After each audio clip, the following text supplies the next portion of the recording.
नाज़रीन कराम, एक सेगमेंट हमारा जो डेडिकेट किया जाता है उन नौजवानों को जिन नौजवानों ने अपनी जो जिम्मेदारी थी उसे इस अंदाज से निभाया कि उन पर यह शेर सादिक आता है कि मिट्टी की मोहब्बत में इन आशुफ्ता सरों ने वो कर्ज उतारे हैं जो वाजिब भी नहीं थे। आज हमारे सेगमेंट अपना कराची आपसे में हमारे साथ मौजूद हैं दानियाल घांची। उनसे मिलते हैं और जानते हैं कि वो क्या कर रहे हैं। अस्सलाम वालेकुम दानियाल। वालेकुम अस्सलाम, कैसे हैं आप जनाब? अल्हम्दुलिल्लाह। दानियाल घांची, ये क्या है यूथ पार्लियामेंट, क्या है? आपने अपनी आईडी में लिखा हुआ है वाईपी हर जगह में नज़र आता है, ब्लू सा होता है, ये क्या है सिलसिला?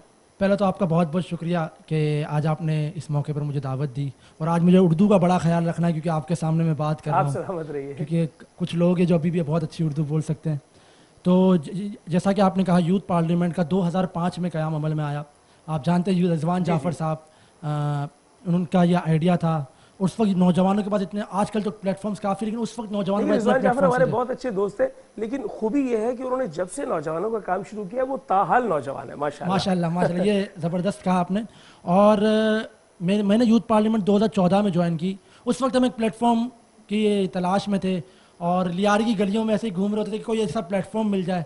यानी आपको ओल्ड सिटी एरिया से? बिल्कुल, मैं बिल्कुल ओल्ड सिटी एरिया से हूँ। लोग कहते हैं कि यूथ पार्लियामेंट में जो नौजवान होते हैं वो आई थिंक किसी और तबके से ताल्लुक़ रखते हैं, लेकिन ऐसा बिल्कुल नहीं है। आपको यूथ पार्लियामेंट में हर तबके का नौजवान मिलेगा जी। और तो आपके पास क्या क्या डेजिग्नेशन है या रहा है?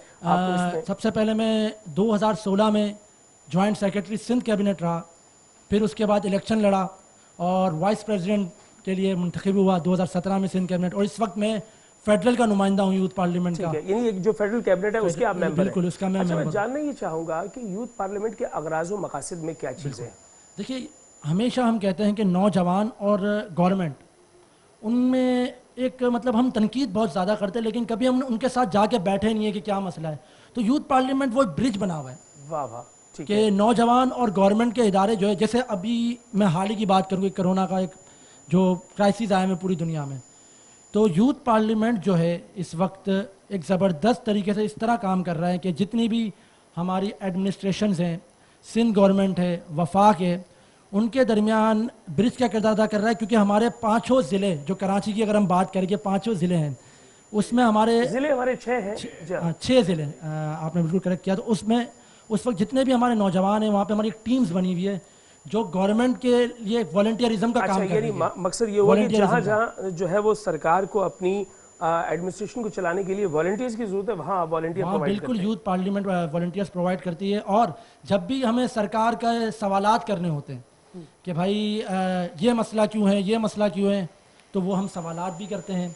और बाकायदा जो खास करके सिंध असम्बली की अगर मैं बात करूं, तो कुछ ऐसी करारदादें हैं जो हमने पेश करी, जिसका हमने तसव्वुर दिया और सिंध गवर्नमेंट में जाकर हमने वहाँ मुलाकातें करी, वहाँ रखी और वो मंजूर भी हुई। वाह वाह वाह, बहुत शानदार। दानियाल घांची, आपने जिस तरह जिक्र किया इस पूरे इदारे के हवाले से, लेकिन नाज़रीन कराम मैं आपको बता दूं कि वतन अजीज़ में इदारे यकीनन कायम किए जाते हैं, लेकिन उसके पीछे किसी के जिगर का लहू होता है। आज दानियाल घांची जैसे दर्जनों नौजवान ऐसे हैं जिनको मैं जानता हूँ, उनके मैं नाम ले सकता हूँ। उसमें बिलाल ख्वाजा हैं, उसमें अवैस रब्बानी है। ये सब नौजवान जिस मरकज़ से निकले हैं वो मरकज़ रिजवान जाफ़र का है। रिजवान जाफ़र, आप वाकई लायक सर तहसीन है, आप सलामत रहें। आप बहुत शानदार काम कर रहे हैं। और दानियाल घांची, आज आपको वाईपी के प्लेटफॉर्म से काम करने के लिए हम अपनी जानिब से ये टाइटल देते हैं कि अपना कराची आपसे है और कुछ तहफ़ आपके साथ जाएंगे। आपका बहुत बहुत शुक्रिया।